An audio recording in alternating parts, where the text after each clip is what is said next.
खबर शामिल करते हैं शकरगढ़ से। हमारे नुमाइंदे अरशद अली कादरी की रिपोर्ट के मुताबिक रश्तुल ईमान स्कूल सिस्टम शकरगढ़ मोहल्ला रियाजपुरा में आका सल्लल्लाहु अलैहि वसल्लम की वलादत की खुशी में मिलाद शरीफ का प्रोग्राम मुनक्किद किया गया, जिसमें स्कूल के बच्चों ने भरपूर हिस्सा लिया। प्रोग्राम में बच्चों ने मुख्तलिफ नातिया कलाम पेश किए। इसके अलावा बच्चियों ने टैबलो भी पेश किया। स्कूल के बच्चों ने एक साल में आका सल्लल्लाहु अलैहि वसल्लम पर 1 करोड़ दफ़ा दुरूद शरीफ पढ़ने का टारगेट भी मुकम्मल कर लिया।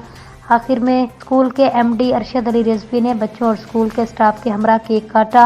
आखिर में एमडी अरशद अली रिजवी और प्रिंसिपल मदीहा शहजादी ने तमाम स्टाफ को कामयाब प्रोग्राम पर और बच्चों को 1 करोड़ दुरूद शरीफ पढ़ने पर खराज तहसीन पेश किया।